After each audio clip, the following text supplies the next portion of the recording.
Jumpa lagi kita di podcast Teraju, podcastnya komunitas Kampung Inggris Purnama dan Bina Antar Budaya Chapter Pontianak. Ini Teraju bagian dari pengembangan volunteer ya, jadi belajar tampil, kemudian belajar interview, jurnalisme, sehingga dengan tools jurnalisme itu mereka bisa berinteraksi seperti di lautan tanpa tepi. Jadi ke utara, ke selatan, ke timur, ke barat, semua dapat diarungi. Itu memang news itu N, no, I, is, jadi utara, selatan, south selatan, east timur, west barat. Jadi news itu utara, selatan, timur, barat. Jadi news itu dapat dihimpun dari utara, selatan, timur, barat tanpa batas. 360 derajat. Kalau lihat dari 360 derajat. Baik, di studio hadir Muhammad Ridho Hakiki. Beliau ini punya prestasi terbaru sebagai duta bahasa. Bisa cerita Ridho sebagai duta bahasa yang juga volunteer Kampung Inggris Purnama Bina Antar Budaya Chapter Pontianak. Baik, izinkan saya untuk perkenalkan diri dulu ya Kak. Ya. Halo teman-teman, kenalkan nama saya Muhammad Ridho Hakiki yang telah disampaikan oleh Kak Agus tadi. Saya saat ini menjabat sebagai terbaik 1 Duta Bahasa Provinsi Kalimantan Barat tahun 2022. Sebenarnya itu Kak sebentar lagi akan lengser ya pada bulan Juni nanti. Iya, periodisasinya 1 tahun ya? Iya Kak, jadi kita bergerak selama 1 tahun dan itu juga termasuk kontrak kerja dengan Balai Bahasa Provinsi Kalimantan Barat. Ada kontraknya? Ada, jadi sebelum kita mengikuti pemilihan duta bahasa itu kita harus penandatanganan kontrak bekerja dengan Balai Bahasa. Ada itu juga sebagai reward ya? Iya, sebagai reward bagi kita untuk istilahnya pengembangan diri juga ya Kak. Kita diakui di sana, kita bekerja sama untuk meningkatkan CV lah seperti portofolio dari yang bersangkutan. Oke. Iya. Proses seleksi di Balai Bahasa ya? Iya. Balai Bahasa sebagai penyelenggara ya, itu bagaimana prosedurnya itu Kak Ridho Hakiki? Baik, terima kasih Kak. Jadi di Balai Bahasa itu memang Duta Bahasa adalah salah satu program utama untuk perlombaan. Nah sebenarnya ada perpanjangan tangan dari Badan Pengembangan dan Pembinaan Bahasa Nasional yang ada di Jakarta. Ini berkolaborasi dengan Balai Bahasa di setiap provinsi. Nah salah satunya itu Provinsi Kalimantan Barat gitu kan. Jadi ini memang merupakan ajang pemilihan duta setiap tahun. Jadi kebetulan saya mengikuti Duta Bahasa Provinsi Kalimantan Barat tahun 2022 dengan rangkaian seleksi yang banyak sekali. Dan tentunya teman-teman yang ketika sudah berkecimpung di dunia duta ataupun dunia pageant itu sudah tidak asing lagi gitu dengan seleksi-seleksi ataupun tahapan-tahapan administrasi yang harus kita lalui ketika mengikuti ajang perlombaan tersebut. Nah, pertama yang saya lihat dulu itu adalah melihat pamflet yang disebarkan oleh Balai Bahasa Provinsi Kalimantan Barat mengenai alur pendaftaran. Kita harus menyediakan berkas, harus menyiapkan bakat, menyiapkan krida. Nah, ada namanya program kerja itu disebut dengan krida. Nah, krida itu adalah sebuah kegiatan yang berbentuk laporan ataupun yang berbentuk proposal. Nah, seperti itu. Dan juga kita disuruh membuat artikel kebahasaan. Nah, artikel kebahasaan dan kesastraan itu juga masuk dari penilaian. Serta kita harus mengikuti seleksi UKBI. UKBI itu adalah uji kemahiran bahasa Indonesia yang diselenggarakan oleh Balai Bahasa Provinsi Kalimantan Barat. Nah, bagi teman-teman di Duta Bahasa itu ada beberapa rangkaian seleksi. Yang pertama itu seleksi berkas.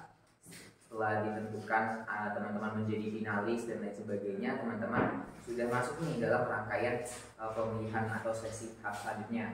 Nah, tahap selanjutnya itu ada taklimat. Taklimat itu adalah seperti istilahnya itu kita proper test. Iya, proper test gitu kan, untuk mengumpulkan berkas yang disuruh atau yang dibawa. Terus juga kita ada tes UKBI. Nah, itu rangkaiannya itu berbeda-beda hari itu Kak. Nah, pertama kita taklimat, kedua kita UKBI, ketiga kita presentasi krida. Nah, di hari keempat kita ada wawancara. Wawancara itu dalam 3 bahasa. Jadi bahasa Indonesia, bahasa asing dan juga bahasa daerah. Namun yang paling ditekankan di sini itu adalah penggunaan bahasa Indonesia di Republik. Nah, seperti itu. Jadi ada sedikit lah kita disuruh perkenalkan, introduce yourself menggunakan bahasa daerah atau menggunakan bahasa asing yang kamu ketahui.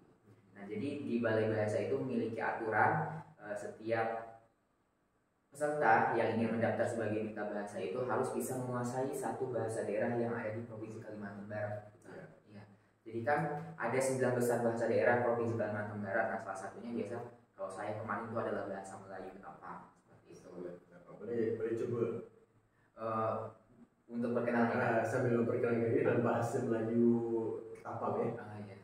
Baik, saya coba ya menggunakan bahasa Melayu Ketapang.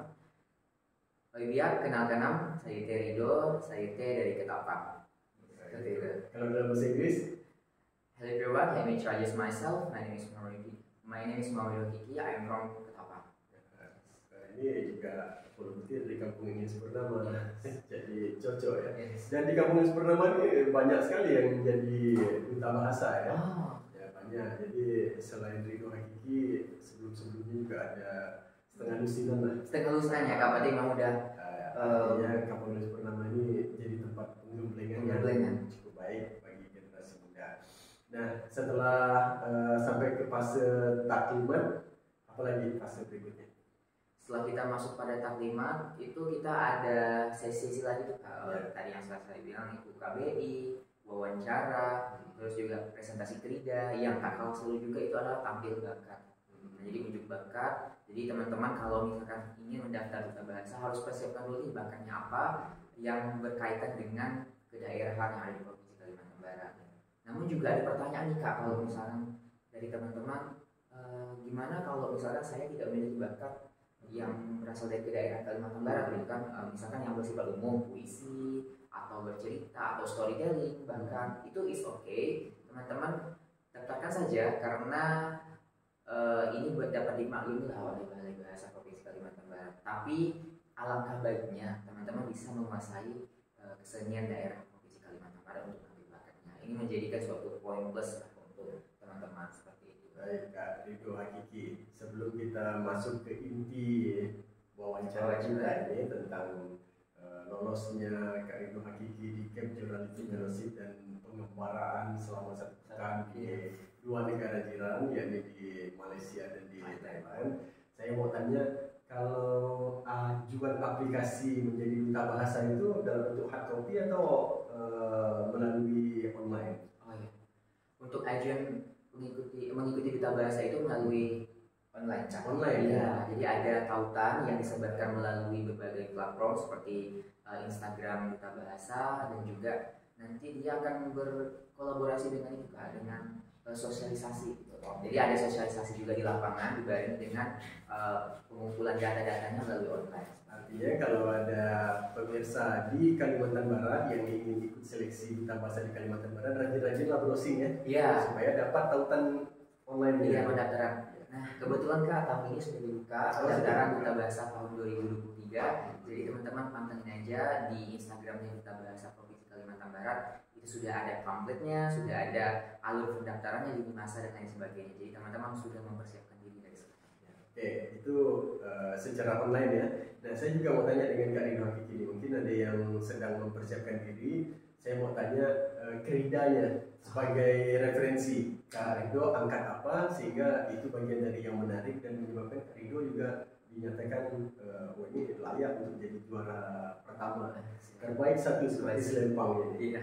Terbaik 1 duta bahasa Provinsi Kalimantan Barat tahun 2022. Baik, terima kasih Kak. Jadi kemarin saya sempat kebingungan apa sih itu krida dan lain sebagainya, karena saya juga pendatang baru ya Kak di dunia perdutaan. Akhir saya mengikuti duta tanaman, nah itu menjadi referensi saya untuk mengikuti duta selanjutnya. Hingga pada tahun 2022 saya mengikuti duta bahasa dan menemukan salah satu yang unik itu dari pendaftaran itu, yaitu membuat krida. Nah, setelah saya telusuri apa itu krida dan seperti apa sih membuat krida dan sebagainya, dan juga ada panduan ya Kak yang kita membuat krida itu, ada akhirnya saya memutuskan untuk mengambil laporan. Jadi ada 2, setelah saya sebutkan tadi, berbentuk laporan dan juga berbentuk proposal. Nah, saya ngambil bentuk laporan yaitu beranjak dari kegiatan komunitas literasi Kak. Nah, literasi kebetulan saya pada tahun 2018 dengan teman-teman yang ada di Kabupaten Ketapang itu mendirikan salah satu komunitas itu bernama Ketapang Cendekia. Nah, di dalam Ketapang Cendekia itu ada satu ranah yang membahas tentang literasi, yaitu Kerabuaya, Kak. Yaitu kelas literasi budaya. Nah, di dalam Kerabuaya itu kami membuat suatu pemberdayaan kepada anak-anak yang ada di Desa Banjar. Kalau di Ketapang itu Desa Banjar, Kabupaten Ketapang, untuk turut serta bermain, belajar, dan juga membuat suatu karya yang itu dapat berkontribusi bagi sastra yang ada di Kota Ketapang seperti itu. Namun sebelumnya kami sebagai tutor lah istilahnya, kan sebagai tutor itu mengajarkan kepada mereka bagaimana sih cara membuat puisi, bagaimana cara membuat pantun, bagaimana cara membuat syair. Terus kami juga mengenalkan cerita-cerita rakyat yang ada di Kabupaten Ketapang, kesenian yang ada di Kabupaten Ketapang, lagu-lagu daerah, makanan, dan daerah-daerah yang ada di Kabupaten Ketapang itu kami kenalkan kepada anak-anak supaya mereka itu lebih tahu tentang kebudayaan lokal seperti itu kan. Jadi laporan aksi dari sebuah komunitas yang dirintis oleh Muhammad Ridho Hakiki itu menjadi bagian dari Krida yang benar kan? Iya, Kerabuaya namanya kan. Kelas literasi. Dari sisi namanya juga menarik ya, Kerabuaya. Seperti Surabaya. Iya, Surabaya. Ikan sura dan buaya. Buaya. Kalau ini Kerabuaya. Buaya, kera dan buaya. Jadi Rabaya. Rabaya, oh iya Rabaya ya Kak ya. Kerabuaya. Nah. Kalau Surabaya kan ikan sura dan buaya. Iya.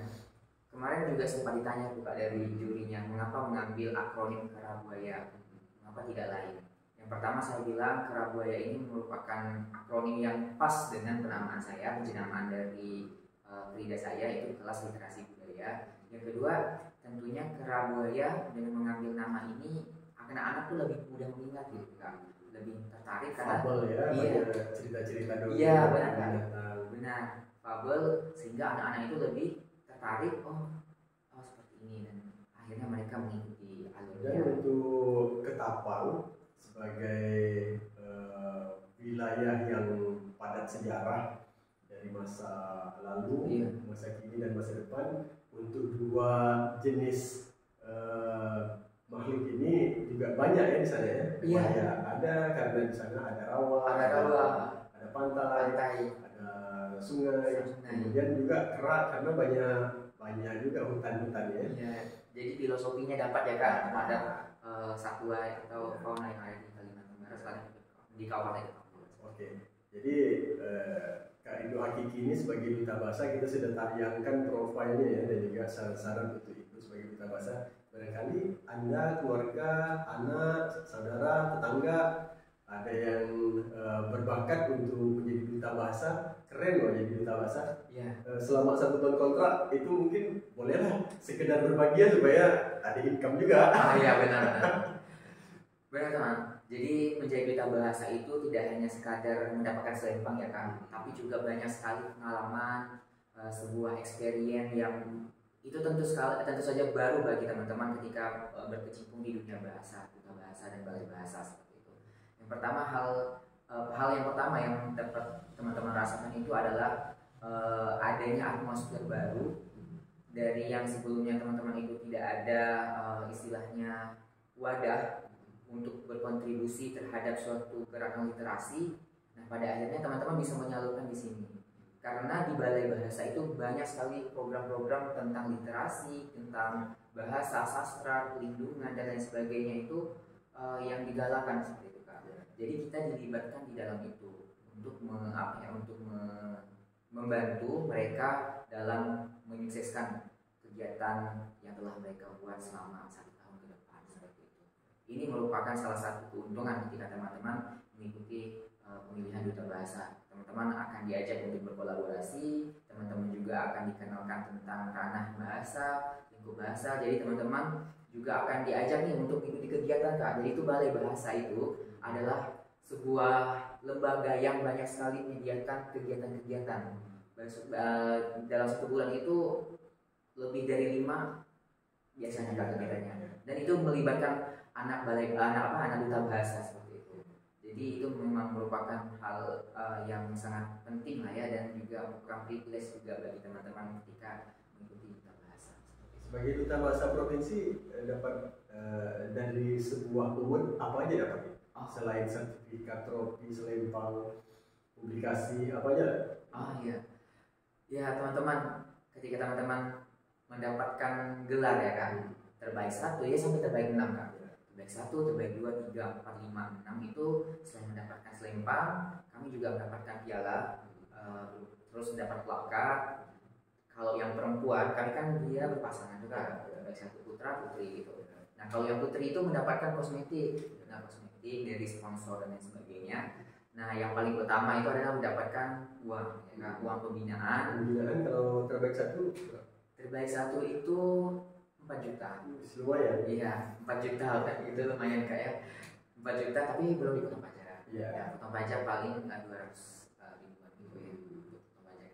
Masih ada 3,8. Iya, masih ada 3,8 juta. Masih mantap lah kalau untuk kelas mahasiswa ya. Iya, benar ya. Pemilihannya di rentang usia mahasiswa ya. Iya, nggak benar, di usia 18 sampai 24 tahun terhitung 1 Oktober. Pada waktu itu Kak Ridho Hakiki dari kampus Universitas Tanjung Pura. Iya, Universitas Tanjung Pura. Untuk Fakultas Keilmuan Ilmu Pendidikan. Iya benar. Program PGSD.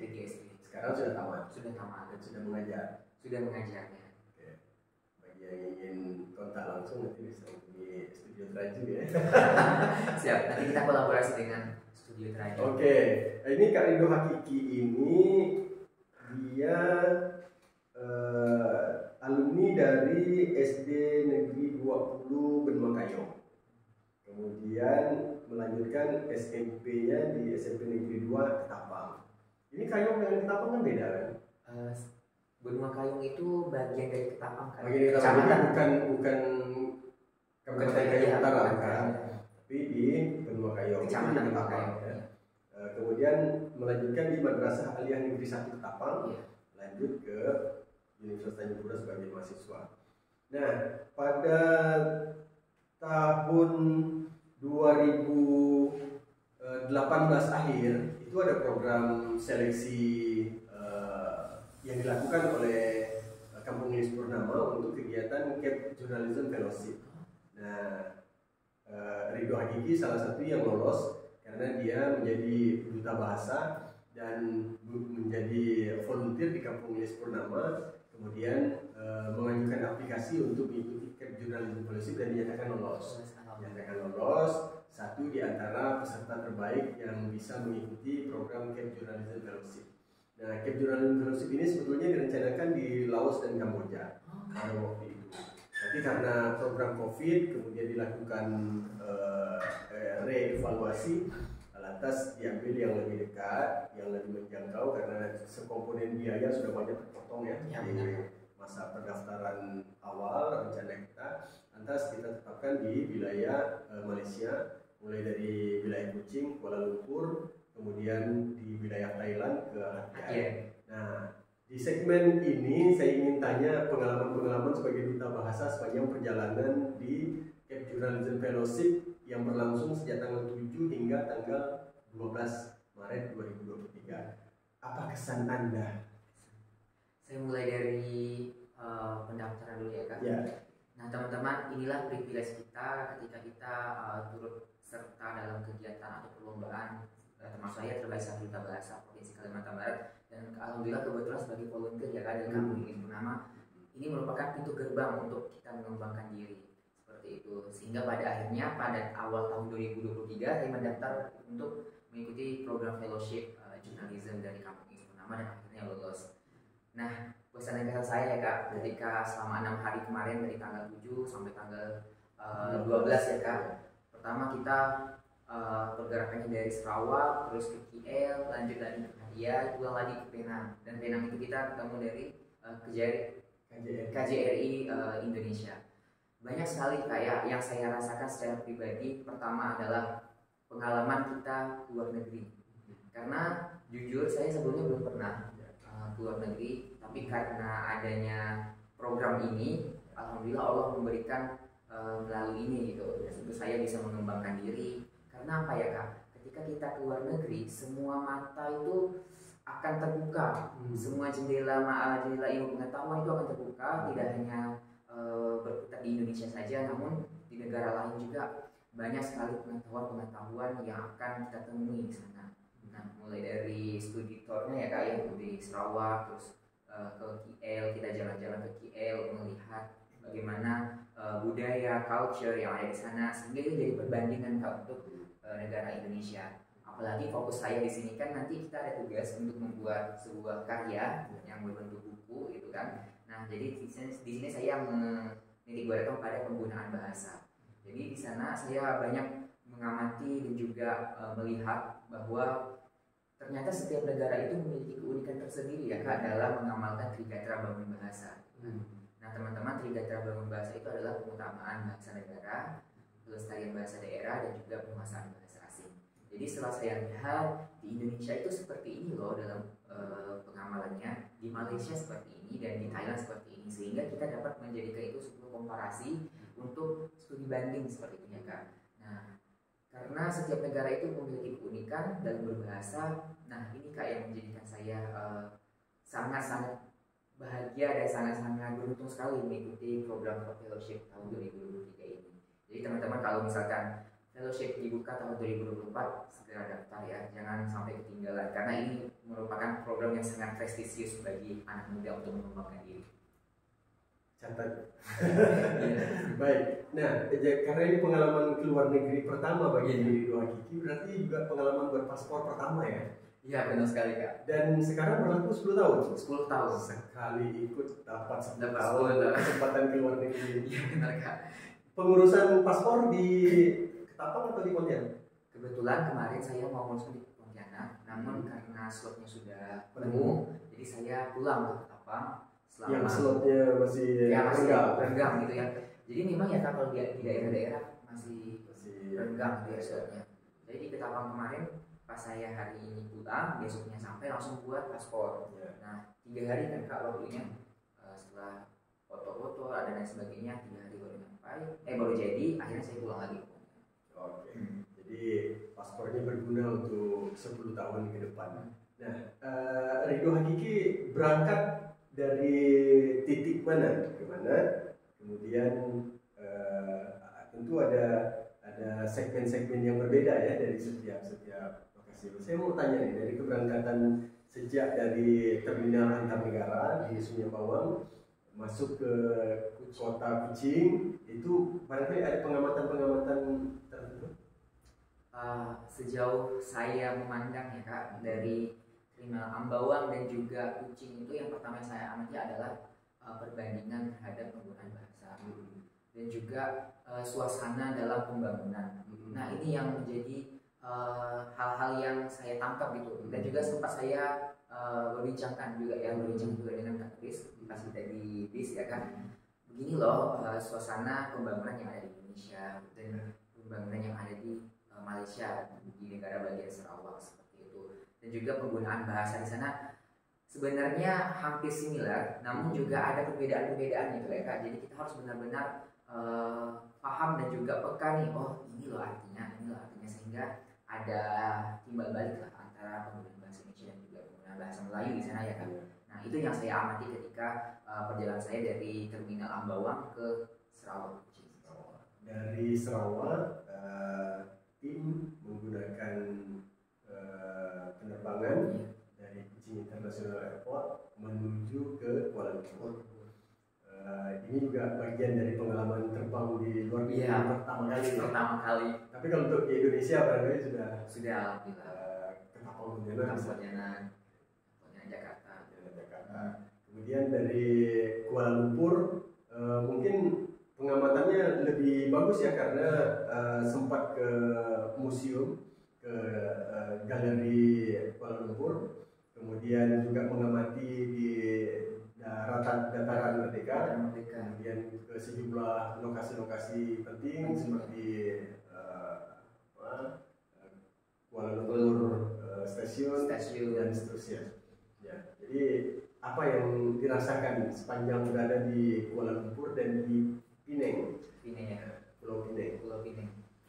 Baik, to be honest ya Kak, ketika saya beranjak dari Sarawak terus terbang ke Kuala Lumpur dan juga Penang di Malaysia itu banyak sekali pengalaman-pengalaman. Salah satunya itu adalah perbandingan terhadap budaya gitu. Walaupun kita sama-sama rumpun Melayu, namun ada beberapa budaya yang memang di Indonesia itu belum diterapkan gitu, tapi mungkin kedepannya bisa diterapkan gitu. Apa itu? Seperti penataan kotanya bagus gitu ya Kak. Terus juga di sana sampahnya juga tidak terlalu banyak gitu ya Kak. Jadi memang saya pas di Penang melihat di sekitar kotanya itu memang jarang sekali Kak saya menemukan sampah atau garbage ya. Memang di sana itu penataan kotanya sangat bagus sehingga itu dapat kita jadikan sebuah perbandingan dan kilas balik juga untuk Indonesia. Nanti kita setelah pulang ke Indonesia bisa dong mengadopsi semangat ataupun juga kiat-kiat dalam menjaga lingkungan seperti itu. Selanjutnya juga ketika di KL itu kan banyak sekali Kak kita berjalan ya Kak. Kita berkeliling, kita bersafari, kita juga melakukan studi tour. Itu kita ke balai itu ya Kak, balai pameran. Oh iya yang pameran itu kan, pameran. Terus juga kita ke stasiun, kita juga ke masjid besarnya, dan juga banyak lagi lah tempat yang kita kunjungi di sana. Dan memang di sana itu kalau misalkan anak-anak Instagram sekarang itu sangat Instagramable itu kan. Jadi teman-teman bisa berfoto sepuas hati dan angle itu banyak sekali di sana. Nah itu yang menjadikan suatu hal yang menarik kalau misalkan teman-teman berkunjung ke Malaysia. Nah, tapi kalau misalkan di KL itu perbandingannya hampir sama dengan Jakarta ya Kak. Nah kalau misalkan teman-teman juga sudah pernah ke Jakarta itu perbandingannya hampir sama dengan Jakarta. Apple to apple ya antara Kuala Lumpur dengan Jakarta ya, apple to apple tuh antara Kuala Lumpur. Tapi kalau Pulau Pinang sebagai provinsi dengan kita provinsi Kalimantan Barat. Ya benar. Kalau Pinang dengan provinsi Kalimantan Barat agak-agaknya lebih sebenarnya hampir sama, tapi ada yang lebih better gitu kayak dengan Pontianak. Iya. Karena di sana sudah dibuat jembatan yang menghubungkan berapa kilometer itu. Iya, benar-benar. Kita mungkin jembatannya nanti jembatan Garuda ya dari Garuda. Nambah satu lagi di kota ya, karena Kapuas 2 itu di Kuburaya. Oh di Kuburaya Kak. Oke. Apakah kemajuan di Malaysia itu ditopang juga dengan misalnya mereka menggunakan bahasa Inggris ya sebagai second language, selain bahasa Malay mereka juga menggunakan bahasa Inggris karena mantan kolonialisasi Inggris. Iya. Ada nggak pengamatan Ridho ke arah sana, karena di kampus-kampus internasional kan penggunaan bahasa Inggris. Jadi banyak pelajar Malaysia yang keluar dia sudah tidak masalah dengan bahasa Inggris. Benar Kak. Jadi ketika saya datang ke Malaysia, hal yang pertama saya notice itu ya penggunaan bahasanya Kak. Saya sedikit speechless dengan negara Malaysia karena penggunaan bahasa Melayu itu tidak sirna di tengah penggunaan bahasa Inggris sebagai bahasa internasional. Nah ini merupakan salah satu gerakan yang sangat bagus dan juga fundamental ya Kak bagi bangsa mereka untuk meningkatkan kualitas dan juga untuk membangun Malaysia itu menjadi negara berkemajuan seperti itu. Karena tanpa menggunakan bahasa Inggris mereka tidak akan berinteraksi dengan orang luar, yaitu orang asing datang ke Malaysia itu tertarik karena mereka menyediakan tempat untuk berkomunikasi.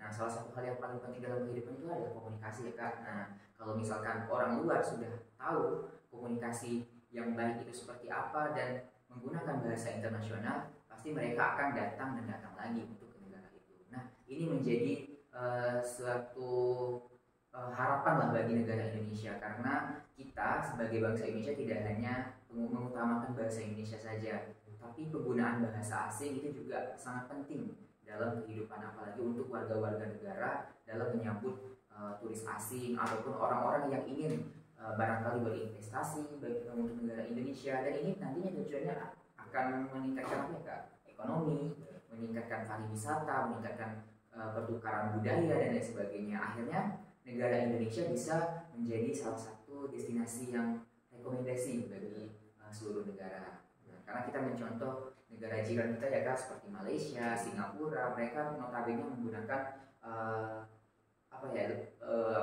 bilingual ya kak, bilingual language itu kan selain menggunakan bahasa negaranya yaitu bahasa Malaysia, mereka juga menyandingkan dengan bahasa Inggris atau bahasa asing tanpa harus menggerus bahasa Malaysia tersebut. Ini Indonesia setelah 77 tahun merdeka, sekarang tahun 78, sebetulnya pelajar-pelajarnya juga sudah banyak yang bagus berbahasa Inggris. Tapi kita juga perlu melihat pengaruh bahasa Inggris di publik.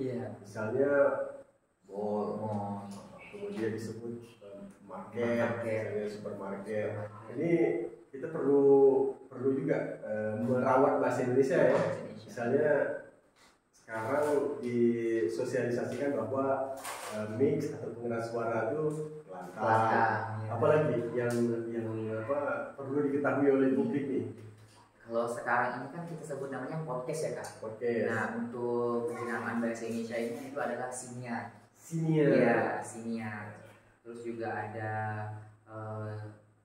kalau kode Batam, kode Batam QR ya? Iya, QR itu atau pindai barcode. Itu barcode QR itu disebut nama kode Batam.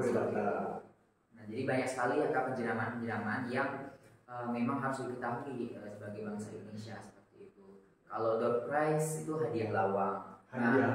Mungkin dari teman-teman baru tahu kan hadiah lawang itu. Nah, jadi itu ada door prize. Jadi kalau menggunakan bahasa asing, kasihlah bahasa yang lalu supaya bantu mensosialisasikan dan merawat bahasa Indonesia. Benar kak. Jadi, baik Kak Rido, ini perbandingan yang tadi Indonesia dengan Malaysia. Sekarang kalau Indonesia dengan Thailand, sepanjang perjalanan di Hatiai kan, di banner, di reklame apa segala macam, mereka menggunakan bahasa Thailand ya, nyaris seperti huruf kanji. Kemudian kalaupun ada yang bisa diketahui bahasa Inggris ya benar. Nah ini yang menarik di negara Thailand itu kak, pas kita datang masuk ke dalam provinsi Hatiai Songkhla Selatan. Iya, Thailand Selatan itu provinsi Songkhla. Memang agak sedikit berbeda ya dengan negara Malaysia yang menyuguhkan penggunaan bahasa Melayu yang disandingkan dengan bahasa Inggris. Sedangkan di negara Thailand itu mereka notabene lebih mengutamakan bahasa Thailand sendiri ya kak, karena mungkin ya pengaruh dari negaranya tidak dijajah. Nah sehingga penggunaan aksara, penggunaan bahasa Thailand itu tetap berlangsung hingga saat ini gitu ya kak. Tapi yang menjadi kesulitan bagi kita sebagai pelancong atau sebagai turis itu adalah dalam berkomunikasi, karena mereka di sana notabene itu hanya tahu bahasa Thailand saja kak. Ketika kita berbicara atau menanyakan hal-hal ringan dalam bahasa Inggris, misalkan tentang di mana toilet, where toilet gitu kan, mereka juga tidak mengerti. Nah, kami juga menanyakan money changer di mana, where money changer juga tidak tahu. Mereka jadi kebingungan tersendiri ini akan menyebabkan seorang turis itu menjadi gelisah dan juga itulah seperti itu. Syukurnya ada Google Translate. Nah benar kak, syukurnya saat ini kan memang zamannya digital, teknologi komunikasi ya. Jadi dibantu oleh Google Translate di sana. Jadi ada sesuatu misalkan price harga, jenis-jenis menu, kita foto menggunakan foto Google Translate ya. Kemudian muncul bahasa. Oke, contoh misalnya kan jenis-jenis makanan dan harganya mungkin sebagai perbandingan. Iya, ketika kita di Thailand, teman-teman, perbandingan harga dengan Indonesia itu hampir sama ya kak, karena di sana juga makanannya enak-enak. Satu pat kurang lebih 400 rupiah. Iya, satu pat itu 400 rupiah. Nah jadi kalau misalkan ada barang yang harganya 100 baht itu jangan shock gitu ya teman-teman, jangan khawatir. Iya, jadi setelah kita konversikan ke mata rupiah itu ternyata 40.000 saja gitu. Karena ternyata sebagai orang asing yang masuk ke sebuah negara langsung konversinya di otak. Iya, di otak itu kan, 100 baht kayaknya setara dengan 100.000 rupiah lah. Ternyata tidak, itu lebih murah daripada negara Indonesia. Jadi jangan takut kalau misalnya ada makanan yang harganya 100 baht atau 80 baht. Nah itu bukan setara dengan 80.000 rupiah, itu lebih di bawah itu, setengahnya gitu, setengah harga gitu. Dan ada pengalaman ketika saya belanja di pusat perbelanjaan terbesar di Hadiah itu, di mallnya Asia Night Bazaar. Iya, Asia Night Market. Di situ Kak saya melihat banyak sekali makanan-makanan, kuliner-kuliner, dan kebetulan itu cocok di lidah kita ya Kak, dan juga halal tentunya karena notabene di sana 50-50 ya Kak. Ada Muslim restoran ya, banyak restorannya. Jadi 50-50 ya di sana kan, apa namanya, Muslim dan juga yang muda gitu ya. Seperti itu. Nah jadi kalau misalkan teman-teman ingin mencari makanan di sana jangan khawatir karena banyak sekali makanan-makanan yang berlabel halal seperti itu. Dan juga ketika saya ke mallnya ada salah satu brand yang sangat mahal ketika di Indonesia Kak. Saya temui di sana itu sangat murah. Nah sehingga saya dengan teman saya itu Bang Beng itu langsung nih beli. Nah karena itu sangat murah di sana. Jadi lepas bat ya. Iya lepas bat kata orang tuh, habiskan obat di sana gitu. Benar Kak. Jadi memang kalau teman-teman ke Thailand jangan khawatir lah untuk urusan makan, apalagi di Thailand Selatan. Oke. Kak Ridho Hakiki ini menarik sekali perjalanan sebagai duta bahasa yang mengikuti program Cape Journalism Fellowship. Kesan Anda mengikuti Cape Journalism Fellowship secara general, apa yang membedakan dari perjalanan-perjalanan lain? Pesan kesan saya yang satu, ini adalah amazing journey with me. Nah, jadi ini suatu hal yang sangat berkesan seumur hidup saya ketika saya mengikuti suatu kegiatan, entahkah itu kegiatan pertukaran ataupun kegiatan-kegiatan yang diselenggarakan oleh suatu komunitas. Baru dari dari fellowship inilah yang saya rasakan bahwa ilmunya itu sangat berbeda karena ya kita ke luar negeri gitu kan, yang sebelumnya belum pernah ke luar negeri, akhirnya ke luar negeri, itu yang menjadi kesan yang sangat berbeda bagi saya sebagai Muhammad Ridho Hakiki gitu ya Kak, sebagai duta bahasa. Ini hakikinya Ridho. Ya.